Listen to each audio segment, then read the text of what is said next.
Hello, everyone, and welcome into Yelling from the Couch. We are live on YouTube here for week 13 of college football.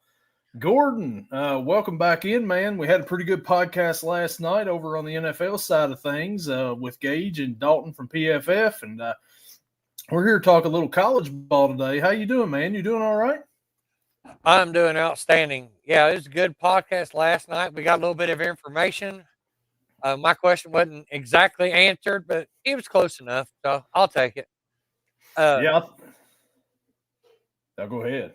Oh, I said no. I said, my question wasn't actually answered. I was like, what my question was is if there's a hold and it's not called, but you can tell it's a hold, does that affect the rating any? Didn't quite get answered, but it's okay. I'm all right with it. Our team's doing good. I'm great. Yeah, I feel like he answered pretty good on most of our questions that we had there. So that's pretty good. But yeah, man. So yeah, your team last week. I mean, they just destroyed the UCLA Bruins. Like, wow, what a dominating performance once again. I feel like I say this every week with the Buckeyes. That's not what I wanted to hit right now, but we're live, so it doesn't matter. Number one, Ohio State beats UCLA 48-10. Let's get into it, Gordon, and talk about what your thoughts were on the game last week with the Ohio State just beat down to UCLA. I think they kept. It was great though. I mean, you probably watched some of it. I watched every bit of it. Mm-hmm. Well, all I could. I was at work, so I couldn't quite watch it all. But I loved it. It was great. But I did get me and the guy last night from the talk was talking about the Heisman, and I said no. I said Sagan proves he's definitely not completely in the Heisman picture yet because when Smith went out, he was off target for almost an entire quarter. I think five of his incompletions was during that time. He couldn't hit nobody.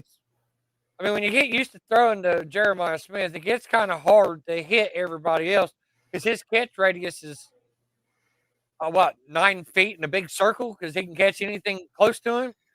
Yeah. Not everybody's like that. So he had to calm down, focus up a little bit. But what made me even happier is it was added on from last game to game before than this one. The run game got going. Future's looking really good. Got Bo Jackson, which he was a freshman, so he's definitely going to be there next year unless he transfers out. And Isaiah West seems to be a very good running back, and I think he's a freshman too. The future's looking good for the run game for Ohio State. Oh, absolutely. Bo Jackson had 112 yards rushing, 1 touchdown. His best game that he's had in a few weeks, for sure. West really come on and looked impressive, too. I seen him out there running, and I'm like, man, they got another freshman running back that's really good. It's like, man. And then the most impressive running back of the day. I know he didn't get as many yards, but the hurdle for the touchdown from James Peoples was amazing. Oh, yeah, I sent you a text on that game. I said, did you see that? Yeah, so that's we'll talk about my team here in a little bit and also hurdles too, because both of our teams had some pretty impressive hurdles the other day. One went for a touchdown and one was just, an impressive first down for sure. But Ohio State just continues to roll. That defense, once again, just, clamps down on teams and just squishes them. Yeah, they're like the boa constrictor defense of college football. They'll wrap around you. They'll play around with you for a little bit. Then whenever they get a grip, it's done. Yeah, and one of the Styles boys gets a touchdown on defense for Ohio State the other day. They just Lorenzo. I thought it was AJ, but hey, it is. I knew it was one of the Styles boys over there, Styles Clash. But yeah, what was it? What did 100-yard kick return, wasn't it, that he had? Oh yeah, he took it from I think it was 99 or 101. I can't remember, but I know it was a house call. Yeah. Yeah, man. So they're looking really good right now. My question is, Gordon, when do you all play the hard teams? Like, come on now, what's going on? we opened up the season with the hard team. Yeah, that's it. But Well, Man, we got the team up north. They've kind of been thorn in the side. they've had our number for the past few years. Yeah. And then we got the Big Ten championship, which right now it's looking like it's going to be Indiana. That one's got me just a shade nervous. But I mean, and then of course you got the playoffs. But Yeah, I was looking, and we'll talk about who they got here coming up in a little bit this week. It's Rutgers, but we'll talk about it more. But I'm like, man, when does Ohio State start playing the hard games again? Like, come on now. It's like it's one of my segments here later, and I'm throwing Ohio State in. I'm just kind of pushing you just a little bit. I'm just picking on you, but all right. But yeah, it's you look at the schedule and you're like, man, they got Texas to begin the season, and then the Big Ten's a little bit down, and the teams that are up in the Big Ten, Ohio State they didn't have them this year, really. Did they play Illinois? They played Illinois, didn't they? Yeah, Illinois was I think the only team to score was the first team to score double digits. I think they scored 2 touchdowns. First team to do it to them this year. The only team to do it on this year. Yeah. Yeah, I think they got 17. But yeah, that's still though, either way, I mean, you're still doing what you need to do to teams that you're supposed to beat down these teams, and they are beating down these teams. So that's a good sign right there. Oh yeah. Well, I quite enjoyed the game. I thought it was fun to watch. I missed some of it. I forgot. No, that was a night game. I wasn't at work, but I was running back and forth, and I missed a few things here and there. And what about, we talked like UCLA earlier in the year after they beat James Franklin and Penn State and pretty much had him on the way out. They were some of the reason why they were looking good. The offense was looking decent. And then the last couple of weeks, I mean, you're not going to look good against that Ohio State defense for sure. So you really can't hold that against them, I don't think. But no, not that game. You can't. No, you can't. So Ohio State's on a completely different level. UCLA, though, they can still be an improved team, but you really can't just go by, you really can't test them on that with Ohio State. Yeah, well, their defense, I mean, you can say it has improved. Ohio State only got 48 on them, so. Yeah. And then the offense scored 10. I seen them earlier in the year scoring like 3. So, I mean, hey, that works out for them a little bit. But. Yeah. So Ohio State continues to roll, looking good. Number 1 team for sure in the land once again. I feel like I say this every week, but I mean, they just are, man. They just continue to beat down the teams they're supposed to beat down and even beat the teams that are supposed to be close to them. Nobody's really been close to them all year except for Texas, and that was the first game of the season. Yeah. So let's go ahead now. Let's talk about my Kentucky Wildcats. They beat Tennessee Tech last week 42-10 in a game at Kroger Field. Kentucky didn't give up a touchdown on defense. Well, they give up 7 to Florida that one week, but that was helped by an interception. And Tennessee Tech comes in. They score a touchdown on them right for the half. They put up 10 against Kentucky, but Kentucky's offense looks pretty good. And this is another one of those games, Gordon, where you're supposed to beat down a team, and you go and you beat down a team. Now, Tennessee Tech, they were 10-0 in the FCS competition. They're playing an SEC team. So Kentucky did what they were supposed to do, and they took care of business. Yeah, they try to tell us that you're a good team, but there's levels. There's levels, and you're not in this level yet. No. So I thought that was the one I kind of watched at work a little bit, and that was a pretty entertaining game. I kind of liked it. Yeah. Cutter Boley looked really good again the other day. Kendrick Law had over 100 yards receiving, and he had a big hurdle in that game, as we talked about earlier, as we alluded to. James Peoples had a big hurdle for Ohio State, and then Kendrick Law did too. You sent me a screenshot, and you're like, this needs to be our picture for this week, and I'm going to work on putting that on there because that is awesome picture right there. Awesome still shots of both them guys midair clearing guys. Yeah. And landing, sticking the landing. Great game for him. Dante Dowdell had a good game on the ground. Seth McGowan, okay as well. Hardly Gilmore, hardly doesn't do anything most of the season, and he caught a couple passes, 61 yards. He had a touchdown for Kentucky. But it's just one of those games where you beat the teams you're supposed to beat. You take care of business. A kind of a warm-up game here before you go on the road to Nashville to face Mr. Pavia and the boys tomorrow. So that's what I wanted to see from Kentucky right there. And now Mark Stoops, he's one game away from making a bowl game. I've been a big proponent of fire Stoops all season long, but I feel like if he wins the next game or the next two games even, I will stop talking the Mark Stoops firing train. Now, I mean, because he would have earned it at that point in time, right? Well, yeah, I mean, even though Auburn was beatable, they did beat Auburn. I mean, they was coming off some clunkers. Mm-hmm. So, I mean, well, so was Auburn, but they came in and they won. They did what they needed to do. They won the game. Mm-hmm. Then they went against Florida and dog walked them. Yeah. And I mean, walked them to the cliff and kicked them off of it. I mean, it was bad. Mm-hmm. Then they go against Tennessee Tech game that they were supposed to win, and they did, and quite comfortably. So, yeah, if he wins a couple more, he probably will. But I still think you guys should have had a better record than what you got because there is talent on that team. Mm-hmm.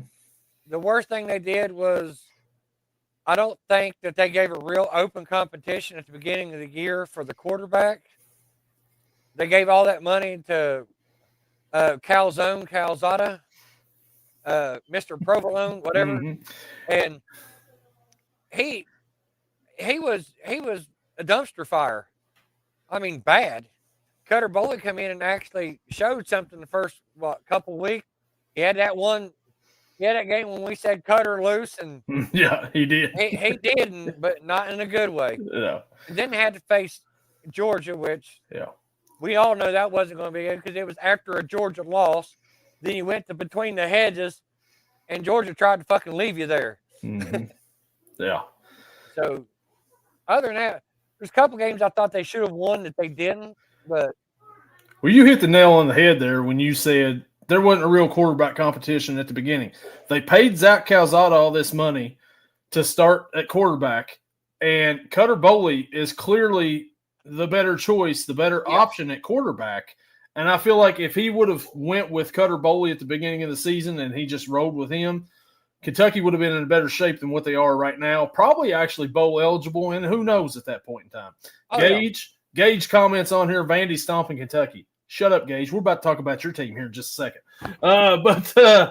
But yeah, and Florida, you talked about Kentucky dog walking Florida 2 weeks ago. Last week, Florida put up a battle against Ole Miss where they were ahead by 4 points in the fourth quarter at Ole Miss, and Ole Miss comes back and wins by 10. But like that Florida team was still being competitive against Ole Miss, and Kentucky blew them out of the water by 31 points.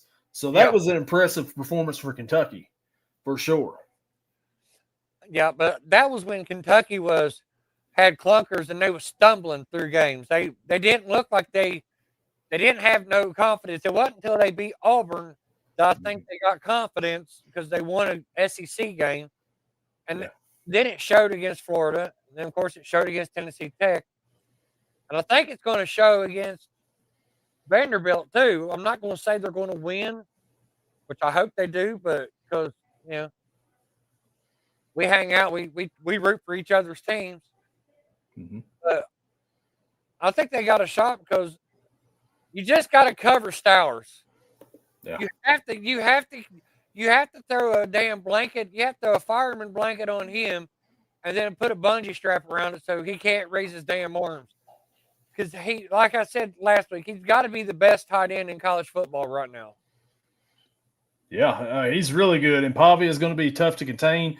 And like I said, we'll talk about that one here in a little bit. But overall, Kentucky's heading in the right direction right now at this point in time, to where this game looked like it could have been a blowout a few weeks ago, and now it looks like it's going to be competitive.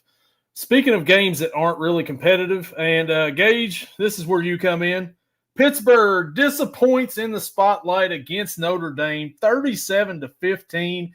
Gordon, last week we were all on this Pittsburgh hype train and everything, thought that, they were going to have game day coming in. They had a real shot at knocking off Notre Dame. If they won, they're definitely probably in the driver's seat to maybe make the playoffs.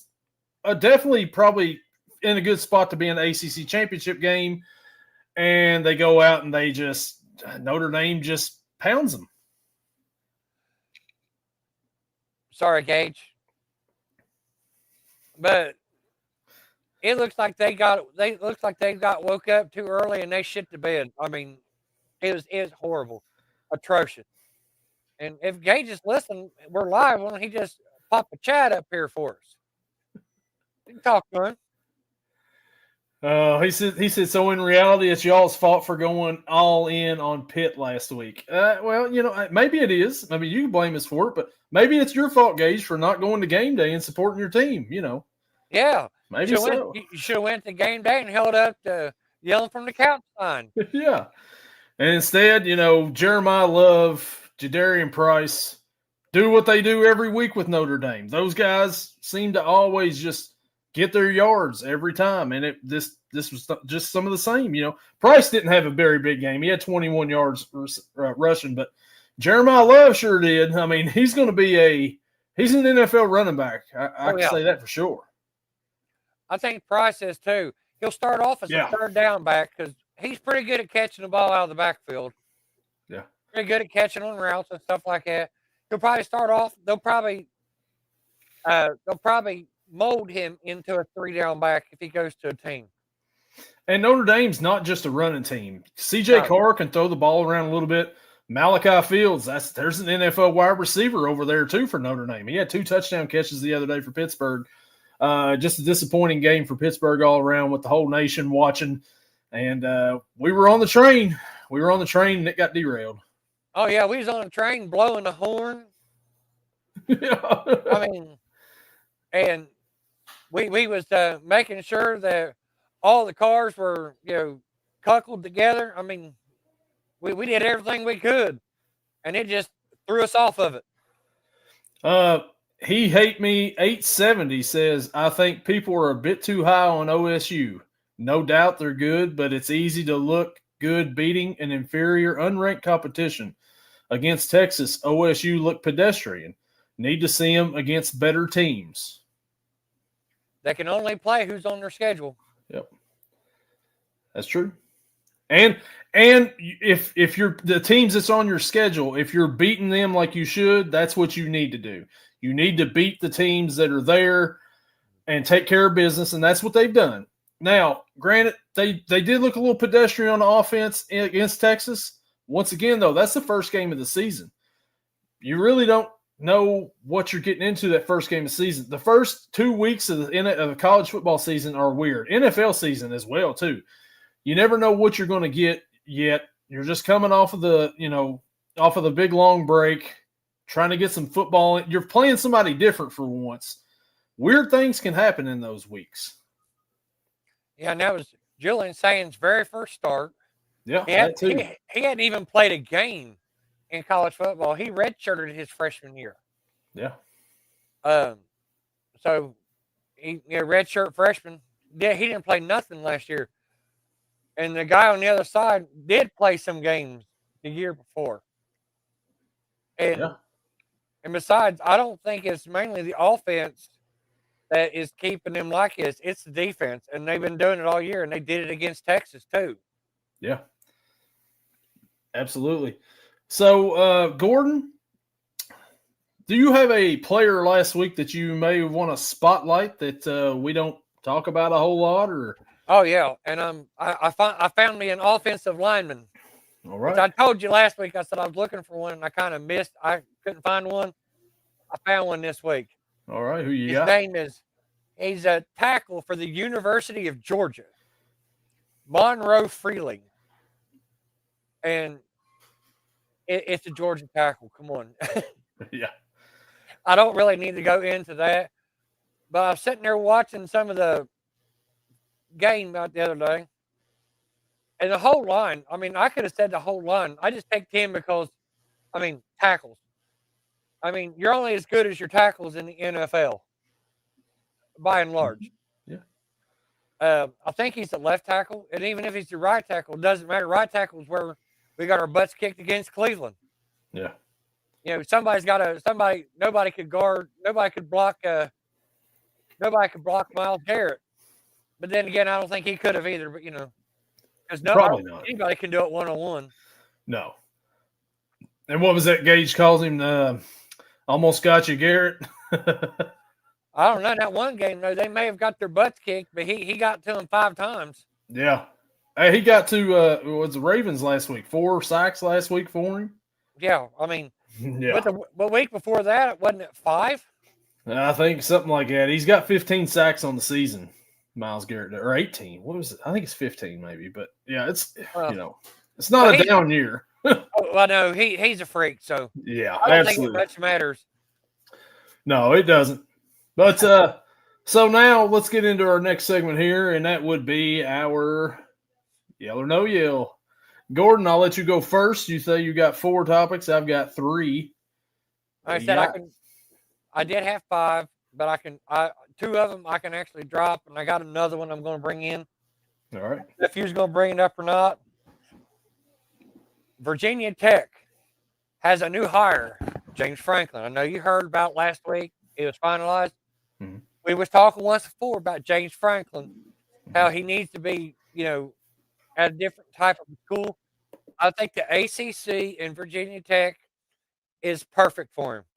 Number one, there's nobody in the ACC that's completely dominant. It's not like he was in the SEC because he had to go against Georgia.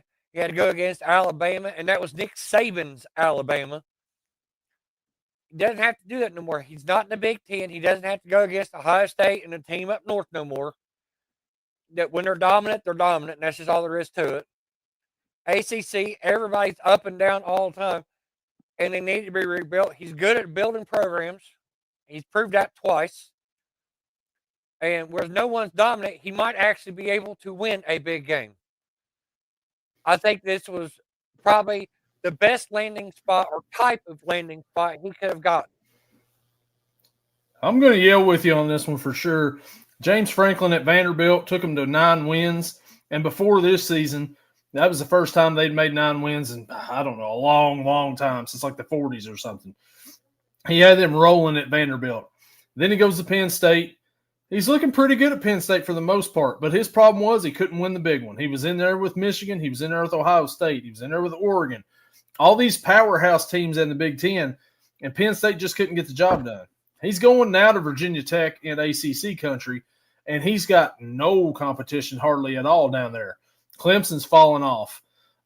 Duke, whatever, SMU. I mean, Miami, any of these teams, Pittsburgh, Louisville, any of those teams scare you? No. You can build Virginia Tech. I mean, Virginia Tech made a national championship with Michael Vick 26 years ago. I'm not saying James Franklin can make a national championship. They're probably not even expecting to go to a national championship. You can get them into the playoff through the ACC. Those fans are going to be happy and thrilled. And James Franklin, I believe, can do that. I'm with you here. I think that James Franklin is a home run hire for Virginia Tech because that is the type of school that he will thrive at. He's not going to be a big, huge, program coach, but a school like that, he could take them places. And I'm with you. I yell with you on that one. Yeah, I said, though, we talked about a lot and said, I know we said some of the smaller schools like Group of 5, but as far as a Power 4 school, this is the exact type of school he needed. So my hat's off to Virginia Tech. They got the guy they needed, and guy they think they needed, and I do believe it is the guy they actually did need. So my first topic I'm going to go with here, and I'm going to go talk a little playoff talk here, Gordon. And my topic is, and I think I brought this up before, if you're not in the top 15 in the AP poll or the coaches poll, Group of 5, I'm talking to you, you don't deserve to have a team in the playoff. I don't care if they get an automatic bid to a Group of 5 school or not. If you're not good enough to be in the top 15 and you've got 2 to 3 losses, there's no need for you to be in this playoff. Just give it to another power school or something. There's another team that will deserve that over one of these other teams. South Florida had the advantage last week and then gets beat by Navy. Now they're talking maybe North Texas, Tulane. No, Tulane's Memphis. in it now. I think I saw Tulane up there now. Tulane in it now. And Tulane's got at least 2, maybe 3 losses by now. Nobody wants this spot for the Power 5 or the Group of 5. I wouldn't give it to them at this point in time. No. If you can't be a top 15 team, just give another at-large bid to a big conference team. What do you think? Hey, I yell with you. We talked about last week. I was like, if you don't want to give it to a Power 4, I get it. Give it to the champions of the FCS League. I'm pretty sure North Dakota State would give someone a hell of a fight, or South Dakota State, Montana. Yeah, they would. Oh, yeah. And these other teams are losing, they've got 2 losses already, and you're still giving them an automatic bid. They're not playing the type of competition that SEC school's playing, or a Big 10 school's playing, or even a Big 12 school's playing, like Texas Tech. They're like a really good football team. And then you got these other teams that are playing these Group of 5 teams. Navy, no offense to Navy and the academy and everything, but it's not like they would fit in and win, or be a top-tier team in the SEC or the Big 10, so to speak. No, they'd probably be, well, most of the Big 10 play, they would probably be 4th. I think they could take out Maryland, Rutgers. Right, but they're not taking out of Michigan, Ohio State, Illinois, Oregon, USC. Indiana, definitely. Indiana, yeah. So they wouldn't be the top half of that league there. But yeah, that was my first one right there. So I think that there's some stuff that needs to be revised with this playoff selections. Yeah. But on my next one, A&M showed vulnerability. I mean, they did. A&M did not play a good game last week. I think, and right now, I love it. Bama dropped the game. Now, UGA sits right there in the second spot. Makes me happy. I actually think Georgia can beat A&M. Yeah, I'm with you here. A&M did not decide to do anything until the second half, and they come back and they score 28 points and they win by 1. And some of that, I think, has got to be on South Carolina. South Carolina blew that game. I don't think Shane Beamer's that great of a coach. They were out there celebrating and stuff at halftime. It reminds me a few years ago when Anthony Edwards, NBA player, played at Georgia. And he hits like a shot at the end of the first half to go up on Kentucky at halftime. And him and his teammates are popping the jersey, at half court. And Kentucky comes back and wins in the second half. And it's like, okay, you guys celebrate a little too early. Feel like that was the same way with South Carolina last week against Texas A&M. But they did. I mean, Texas A&M, got to give them credit. They come back and they won that game. But also, I'm with you here. They showed some vulnerability. There may be a reason why we haven't talked about them a whole lot this year, and they're in third in the ranking right now. It's because maybe they could be beat. And they were proven last week they can be beat. Just South Carolina just couldn't finish the job. So I'm with you here. Yeah, South Carolina went in kind of cocky and just totally forgot what they was doing in the first half. I seen what you did there. Nice pun. South Carolina a little cocky. Got it. So my next yell or no yell, and this is where I'm talking about earlier, Gordon. This week, the SEC, some of the SEC schools are facing some lower competition teams. Now, I know I can't say much because Kentucky played some lower competition team last week against Tennessee Tech. But the week before the last week of the season, SEC is going to, schedule these cupcakes. I don't like the looks of that really too well. And then Ohio State, they're also scheduled a cupcake this week in Rutgers. What's up with all these power schools scheduling these cupcakes, especially, the big name schools at the end of the year like this? I don't like how they do that. I think they should schedule them all at the first of the year, and you should play meaningful games at this point in time in the season. Yeah, well, I don't like cupcake games either. But if you look at it, Rutgers is actually in our conference, so I know. I can't do much about that's where I was picking on you about. Yeah, and then we got the team up north. We got our nemesis. I don't know. Nemesises. Yeah, the Midases. Yeah, there we go. we have them at the end of the year, and that's one of them games. That's kind of like your rivalry game at the end of the year, UK and Loserville. Mm-hmm. It doesn't matter what the records are when they come in to play each other. It's normally a dogfight.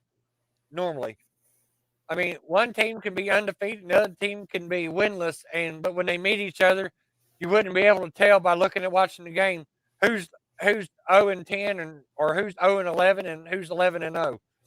They just beat the crap out of each other that game. It's because that game means more. Mm-hmm. So that's who we got at the end of the year. Kentucky can't say they've got a good one at the end of the year. The last games of the year are always the best.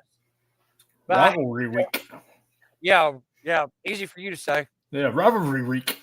But I like the last week of the year. I don't like the week before, and I never did because I mean don't get me wrong. If you're just watching your team, and your team is one of them teams, like my team, or if you're a team fan of Alabama or Georgia, and you're playing Norfolk State or Eastern Illinois or the Citadel. Yeah.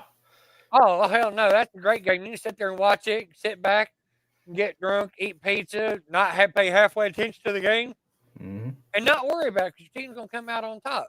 Yeah. But for everyone else, it's like there ain't shit on this week. But yeah, I'm yelling with you 115%. The next to last game that's got to change. I mean, really, it does. Gordon, what's your next yell or no yell topic? My next yell or no yell topic.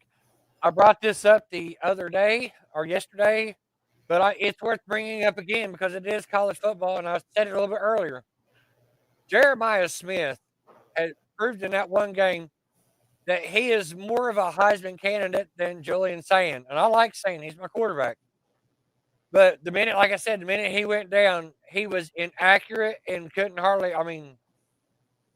he couldn't hit his targets. He didn't have Smith or Tate.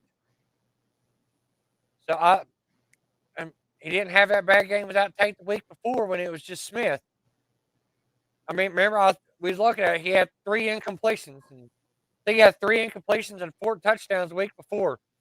Last week he had 1 touchdown, but he had like 8 or 9 incompletions. I got it wrote down here. He had 8. He had 8 incompletions. And he only had 184 yards. So you're saying that you still think Smith should be the Heisman Trophy winner? Well, he should be the leading over Julian Sand. I'm going to yell with you here. I think I agree with that because you're right. Julian Sand's a different quarterback when Jeremiah Smith's out there, especially when Carnell Tate's out as well. Who's he throwing to? I mean, nobody really, right? He's not, as accurate when those guys aren't on the field. And if you're a Heisman Trophy candidate, it shouldn't matter who you're throwing to. You should be just as accurate with that receiver or without that receiver. So, I mean, that is kind of an indictment on the quarterback at that point in time and that should say a lot about the wide receiver who's not out there because when he is out there, it's a totally different animal for them. So I'm yelling with you on that. All right, you got another one? And I've got my last one here. And I'm going to stick around I'm going to go to the NFL here real quick and talk about my team. Joe Burrow is practicing again for the Bengals. He's questionable to play Sunday. They're 3-7. I think Joe Burrow needs to just sit out the rest of the season. I'm yelling with you. But if not the rest of the season, at least this next game, Jamar Chase isn't playing. He should have used I spit when I talk excuse. Or I had a tickle in my throat and I coughed and it just got out. Maybe he just got a fine. Maybe wouldn't have got suspended. T. Higgins is a great receiver. He's not Jamar Chase. No, he's not. I mean, he may think he is because if you're a big time wide receiver in the NFL, you need to think you're one of the best or you're equal with the best. But we both know that's not necessarily the case. I've seen too many games where Jamar Chase has caught balls in triple coverage. Even went to a game and saw it firsthand, personal, up close. And I kept thinking to myself, how in the hell did he get the ball? But he got it. And so, no. Yes, the rest of the season he should, because they're not making the playoffs. They're not winning out. They would have to win out and get a little help along the way. They're not winning out. Yeah. So if he's not going to sit out the rest of the season, I would definitely make sure I would definitely sit this next game when Chase isn't playing, because your security blanket's not going to be out there. Sit down. That O-line ain't good. You're just going to get abused. If they would have pulled off a win against the Bears or the Jets in one of them shootouts where crazy things happened in the last few minutes, then I would be like, okay, you're sitting at 4-6. There's still a shot here. But at 3-7, I just don't think it's worth the risk of him coming back and getting hurt even more. And you're still not making the playoffs either way. So just set him out, start over next year. Flacco, let him finish it out. Let him get some numbers. Maybe he rides off into the sunset. The Bengals are still fun to watch offensively, even with Flacco. But, yeah, just let Burrow sit out the rest of the season. No need to come back and do some more damage. No.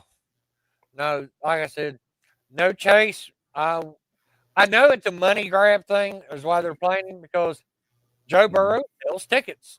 Yep. People come to see him.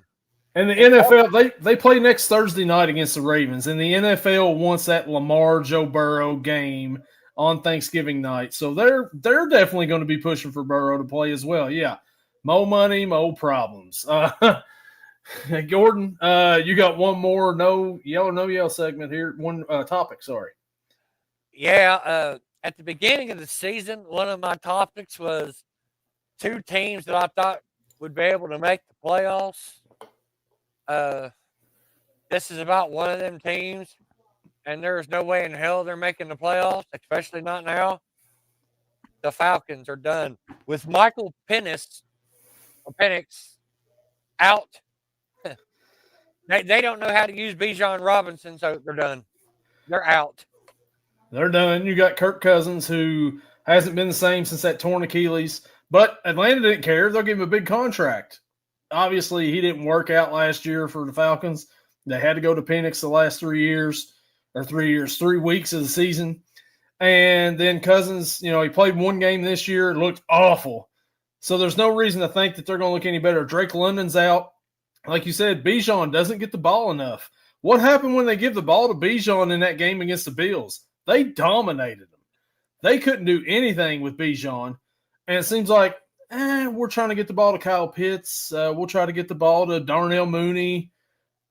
We'll maybe give the ball to Tyler Algier. You got Bijan. Give it to Bijan. So I'm with you. Yell with you on this one.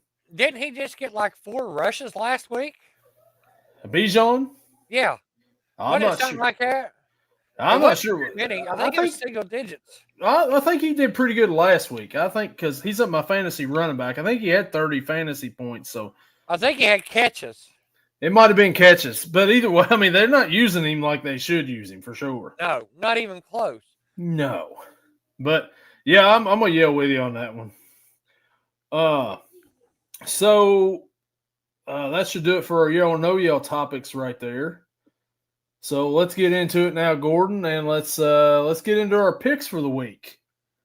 And let's start out high noon, the big noon kickoff. The Rutgers Scarlet Knights travel to Columbus to face the number 1 Ohio State Buckeyes. The Buckeyes are a 32.5-point favorite at home. Greg Schiano facing his old team with his old team and his new team. Gordon, I don't know if that confused any listeners out there, but I'm sorry, but that's the truth. Gordon, who we like here? I know who you like, but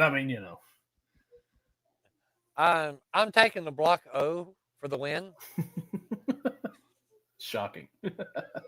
Now, don't get me wrong. If there was a team I thought could beat them, and more than likely would, I might actually pick them.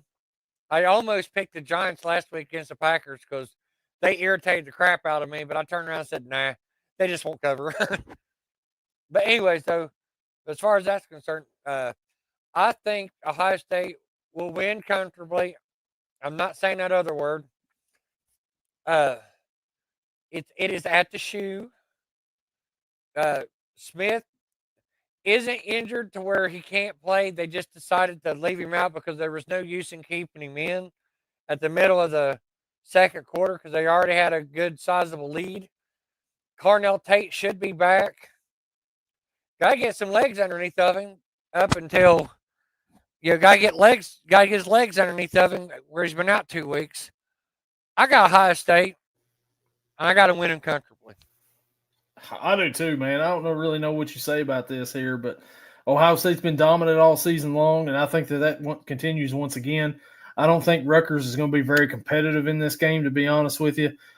This is one of those teams that you should pound, and I think Ohio State comes in, takes care of business. They pound Rutgers.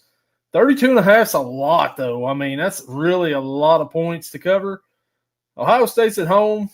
They're going to continue to roll. Rutgers not going to move the ball a whole lot against them. Buckeyes win. Buckeyes cover the 32.5. I know you don't like to pick that, but I'll go ahead and do it for you, Gordon, here. I'm going to go ahead and pick the Buckeyes to cover. So our next matchup we've got, it's a top 25 matchup, and number 22, Missouri, travels to Norman to face number 8, Oklahoma Sooners. Oklahoma is a 6.5-point favorite at home. Gordon, what do we think here? Now, Oklahoma didn't had a big win last week. Yep. Against a team that I was just talking about a second ago that I'm glad they got their second loss, Bama. I got a feeling they rode a little bit too high off that. Missouri's coming in, limping, but they still got that good running back, Hardy. Yep. Jeff. Yeah, Jeff Hardy. His brother Matt's somewhere, but I don't know. Yeah. But anyways, though, I think and Sooners defense, the strength is pass rush. That's not where Missouri's offense is. Mm-mm. I've actually got Missouri, and I've got them. Now, when I checked it earlier, because I checked it Monday, and it was right after the games, it was 9.5, but it's 6.5 now. It dropped. Yeah. So I don't think they'll be able. Let me put it this way. Missouri will cover, and I think they will win, but I'm taking Oklahoma, but Missouri cover. So you got Oklahoma winning the game? Yeah. Missouri cover. Okay. Oklahoma, actually, it's now down to 5.5, looking at it right now. Oklahoma. So, I mean, the line keeps dropping, and it keeps dropping because Missouri's quarterback, Perbula, I think it is, he's back. He's been injured. He didn't play the last game when they got throttled at Texas A&M. When Texas A&M played them. He's back this week. You got Hardy back there. Man, we didn't talk about this beforehand, but I'm going to roll with Oklahoma's coming off of a big win. This is a perfect spot for a letdown at home against a pretty good Missouri team. Give me the Missouri Tigers to go on the road in Norman when Oklahoma's got all this momentum. They're dreaming of the playoffs. And Missouri comes in and they beat them. Hardy runs over them a little bit, and they get the win. I've got Missouri winning straight up. I got them covering because Missouri is the road dog, Jesse James. There's my one for this episode. And now the next matchup we got a top 15 matchup in the Big Ten. Although this looks weird to say the Big Ten, it's not the Pac-12, it's the Big Ten. Number 15 USC Trojans travel to Eugene to face the number 7 Oregon Ducks.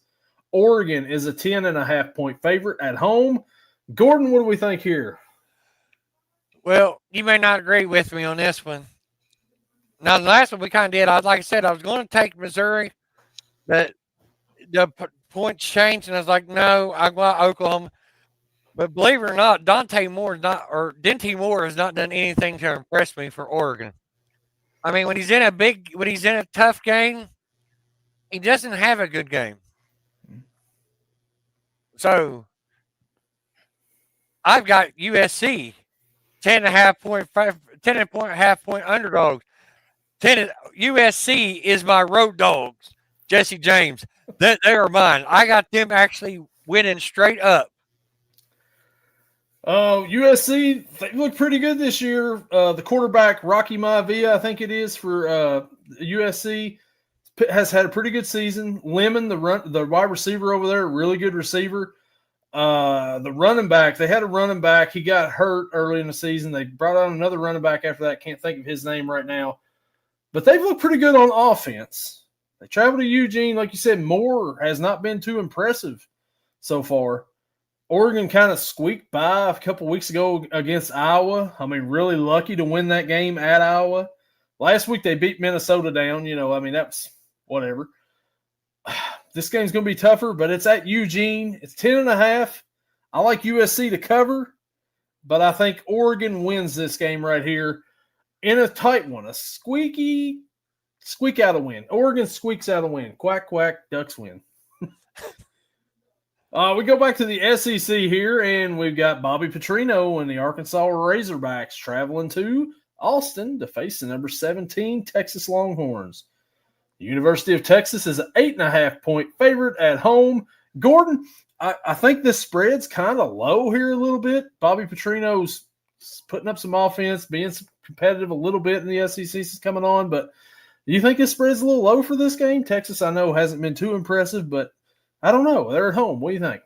No, not really, because even the games whenever Arkansas loses, they put up points, and a couple times they got blowed out, but that happens to Arkansas, especially the SEC. But no, they got just enough defense to be able to slow Texas down and keep it close for them. No, I got Texas winning, but I don't have them covering. I got Arkansas keeping it like within 3 to 5 points. I got an Arkansas cover, but a Texas win. I'm with you here. I've got an Arkansas cover and a Texas win too. Arkansas last week lost by 1 to an LSU team at Death Valley. That LSU team is pretty much quit on the season, I believe.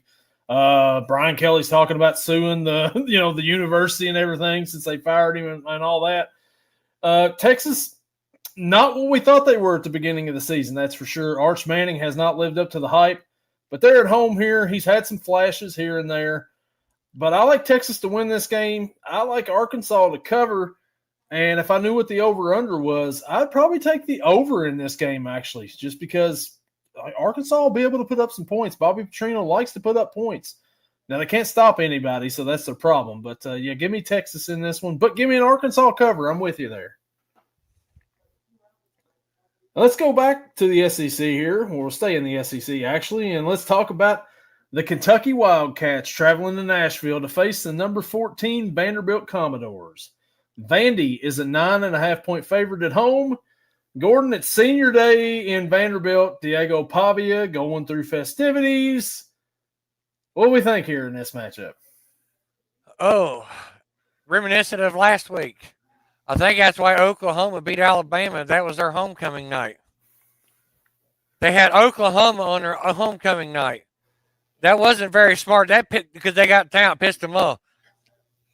And so if it's some type of a festivities like that, and Kentucky comes in on it, I would come in pissed off too. Do I think Kentucky can win? Yeah. Like I said, if they can control Stowers and keep Pavia in the pocket, they can beat him. But a lot of teams is trying to stop Stowers and keep Pavia in the pocket, and they ain't failed. It ain't happened yet. But I've got a UK cover. I hope they win, but I got them covering. But I'm afraid Stowers is too big of a tight end to control completely. So give me a Vandy win and a UK cover. But I hope UK wins because I'll root for him. I understand.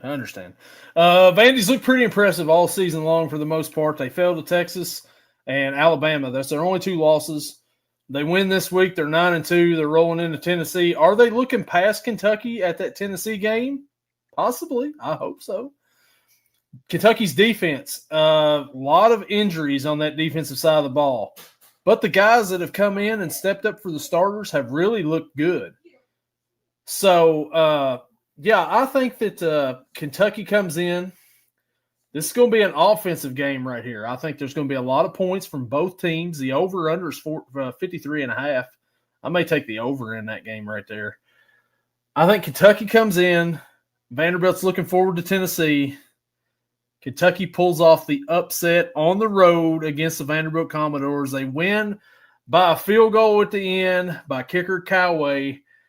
Kentucky beats Vandy by 3 on Pavia senior night, and Mark Stoops becomes bowl eligible after starting the season 2-5, and the Cats win it. So I'll be rooting for you, buddy, but I but I know they'll keep it close. So. The next matchup, we go to the Big 12. The TCU Horned Frogs travel to Houston to face the Houston Cougars. Houston is a 1.5-point favorite at home. Gordon, what do you think here? Oh, my Lord, this one's the one, like I told you before, this is the one where you just flip a coin. Yeah. TCU doesn't have great defense, but I'm not sure Houston does either. They are Big 12 teams, so, defense is optional. They should just call it offense. Leave the D out of it. Mm-hmm. But they can both put up points, and they can both put up points in bunches and quickly. So whenever it comes to games like this, I just flip a coin. Wherever it hits, that's what I say. When I looked at this game, when it landed in Houston's favor. So give me Houston 1.5 points. You can't say whether they'll cover or not. Well, I guess you can. Mm-hmm. They got to win by 2. Yeah. Most teams do. Yeah, well, there's some that wins by 1. We saw a bunch of that last week. Mm-hmm. So just give me Houston to win. I think I'm going to roll with TCU on this one. Houston, I don't really know if I believe in them or not yet out of the Big 12. TCU, though, I mean, they got really good offense. They put up a lot of offensive points. Houston can too. But TCU the last couple of weeks, last week they got beat down by BYU. Didn't even have any offense there, but BYU was probably a little pissed off from the week before. So that's maybe what happened there. But I think TCU bounces back this week, and I think TCU gets a win at Houston on the road. Small road dog, so, I already used my road dog Jesse James. Not going to use it here. But TCU wins, and they cover, of course, because they're the road dogs. The Road Pups. The Road Pups. The next matchup we got. The Pitt Panthers travel to Atlanta to face the number 16 Georgia Tech Yellow Jackets. Georgia Tech is only a 2.5-point favorite at home. Gordon, what do we think here? Well, Gage,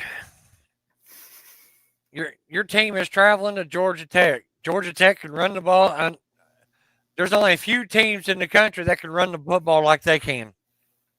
And they're service academies. Triple option. But their quarterback can throw the damn ball too. Mm-hmm. And I looked it up today.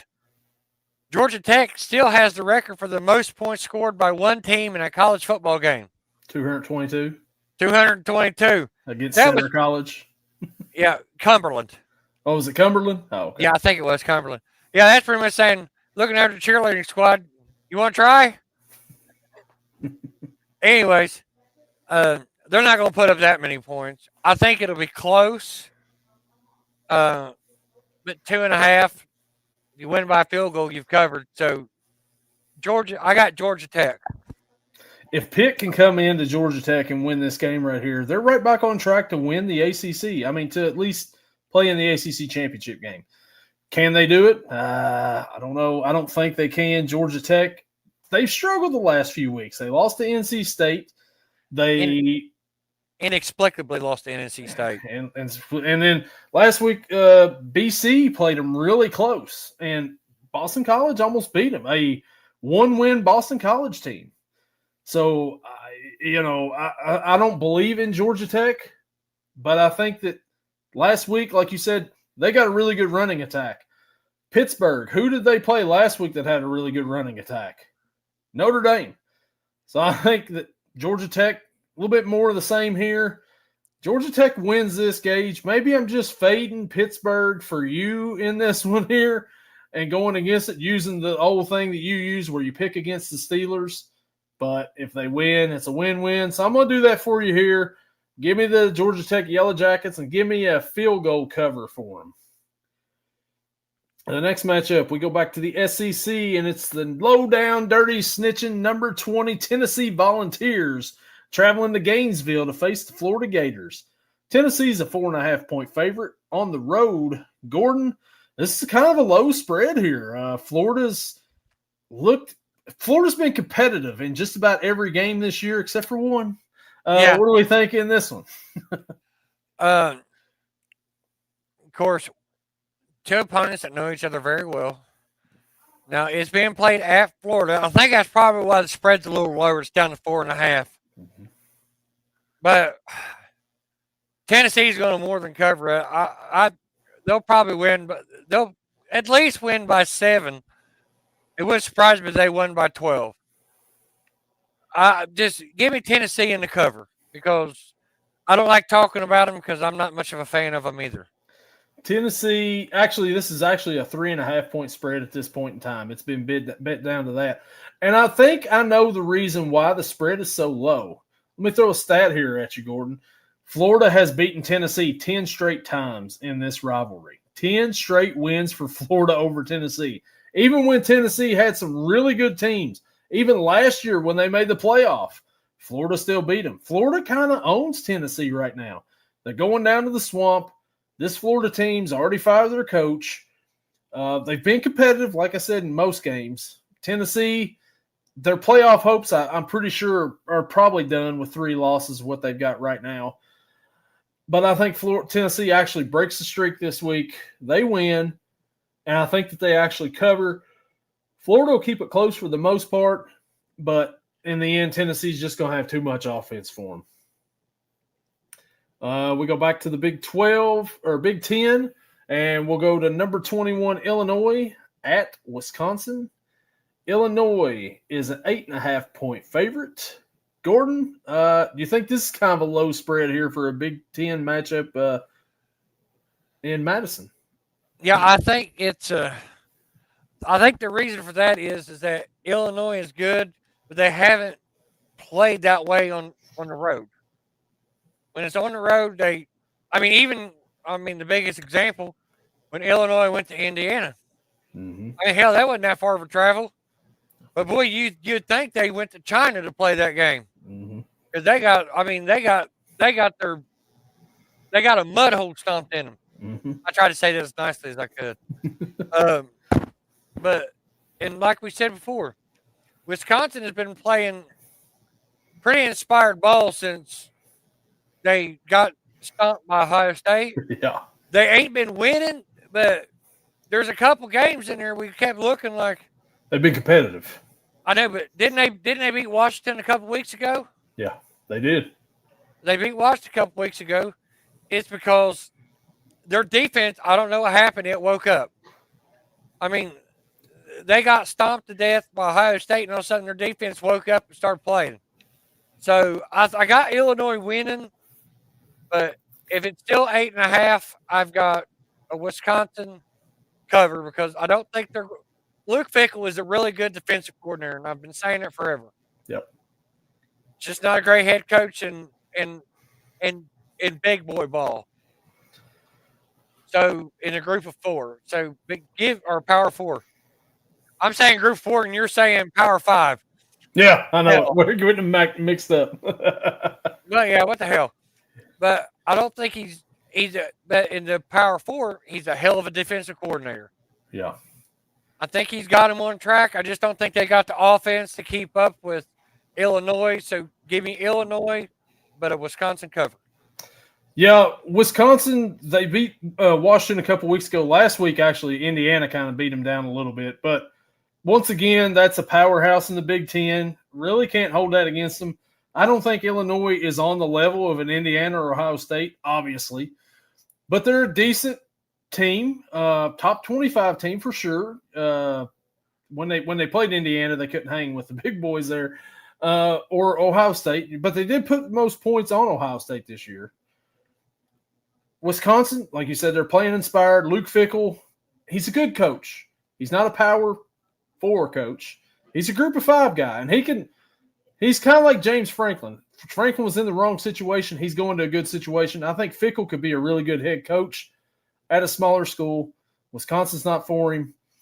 Give me Illinois in this one. I think Wisconsin covers, though. I think that they make it ugly. It's going to be close, maybe about a field goal game, but Illinois wins. Wisconsin covers. And our last matchup of the week, we go to the Big 12, and the number 11 BYU Cougars travel to Cincinnati to face the Cincinnati Bearcats. BYU's a 2.5-point favorite at home or on the road. Gordon, what are we thinking here? This one actually, this is more of a coin toss than what you think. I like BYU. I think they're a hell of a team. That one loss is still, I can't figure that one out. I mean, that badly. We both thought they would lose, but we thought they would keep it close. Mm-hmm. And the only time it was close is when the first quarter started. That's the last time it was close. But Cincinnati plays extremely well at home. I mean, extremely well. But give me a BYU win and cover, because, like I said, all it takes is a win by field goal, and you've covered the 2.5. So give me BYU and a cover. I got BYU on this one. I'm pretty sure we kind of dismissed Cincinnati for most of the season. They lost the first game of the year to Nebraska, and then they reeled off like 6 in a row, and we're like, okay, well, maybe we need to start talking about Cincinnati. Start talking about Cincinnati, start putting them in our pick'ems here, start praising them a little bit. And I think they've lost 2 of the last 3. They lost to Arizona last week. They dropped out of the top 25. So I think that's the end of our Cincinnati Bearcat run in this one. BYU, they lost that one game a couple of weeks ago, but they come back last week and they beat down TCU. They look better. I mean, Texas Tech is a legit top 5 team probably. I think they're number 6 in here, but they're a top 5 team. So there's no shame in BYU losing to them. But give me the Cougars in this one. I think the Cougars win. I think the Cougars cover that 2.5-point spread. Cincinnati just won't have enough for BYU in this one. And you might not be able to tell right now. I mean, I've got the same colors on as BYU. This is not a BYU hat, by the way. This is a Kentucky hat, just to get it in there. It's not a BYU hat, so same colors, but different teams. So, and that is it for our picks this week. Gordon, good slate of games here. Not the best. Next week, we're really going to get into it with Wobbly Week. So that'll be really fun to do next week for sure. Big week coming up. We're winding down the season.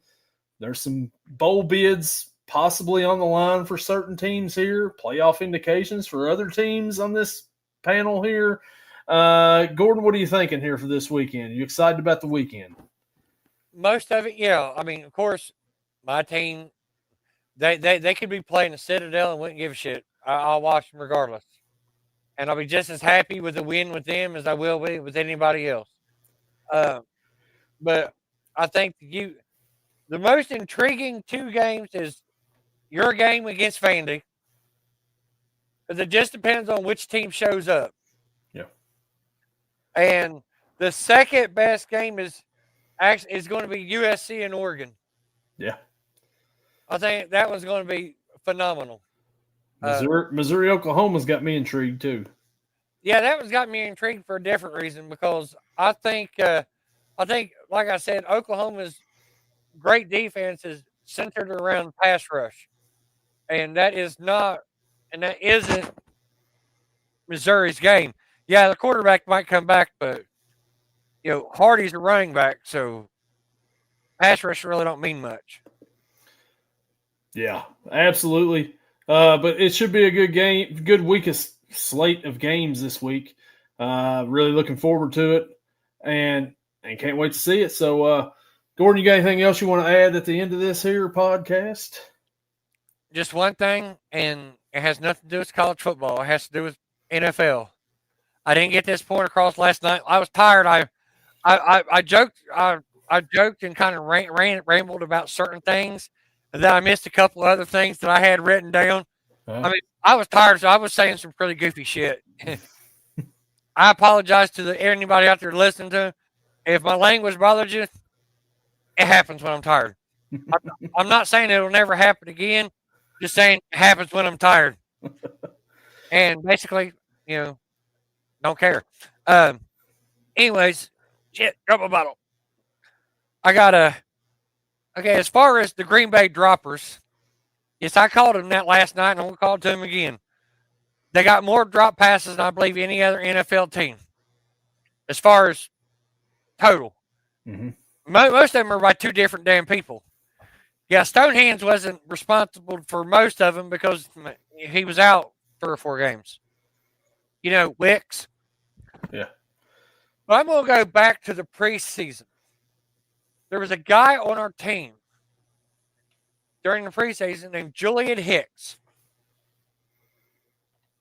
Not the biggest guy, but all the game I watched 2 whole games of preseason, and I'm not a big preseason fan, but I watched it because I just want to see who's going to make the team.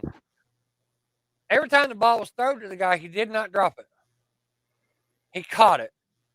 Unless it was an overthrow, and then it wasn't meant for him to catch anyways. But if it hit his hands, he caught it. Now he's in the UFL. Go down to UFL, fucking bring him back, because we need somebody who can reliably catch the damn ball. I mean, a lot of these close games are because people can't catch the freaking ball. And yeah, I'm rooting for a few people to be cut from my team because I don't like all the drop passes. I don't want to see nobody go without, a job, but they could trade a couple of my receiving guys to the UFL for Julian Hicks. I mean, I don't think there's anything against that. I think just say, you cut him, we'll cut these, and we'll send them down there, you send him up here. Use it as a minor league system. Why not? Yes. Why not? Hey, it works for baseball. Works for baseball pretty well, so I can see it working for the NFL too. I think it'd be a good idea, but yeah. Yeah, give them a couple NFL caliber sort of receivers. Mm-hmm. One that is in NFL caliber, but just happens to be down there because they got cut from a team. Yeah. I just want to bring that up because I meant to bring it up last night, but I said I got on a rant about something else. And I got a rant about play calling or lack thereof and conservative bullshit. And it was just that kind of a night. Yeah, and if anybody wants, check out our promo code. Oh, wait, hold on a second. Go to w.gg and use our promo code yelling and save 10% at checkout to use our link in the description. I just ordered some Grandpa's Denture Water, and, man, that actually tastes really good. It doesn't sound like it, Grandpa's Denture Water, really good. Blue Raz is excellent. So go check it out, w.gg. Use our promo code yelling at checkout. Save you 10%. Really good stuff. You get 30 servings, so that's like 30 drinks for a little over $1 a piece. Really good deal right there. And they may have a deal coming up next week too. I don't know. We'll see. But check them out and check us out. We'll be back here next week for Wobbly Week. And we'll catch you all in the next one. Thanks for checking us out here. Yeah. Easy for you to say, buddy. All right. And we'll see you all.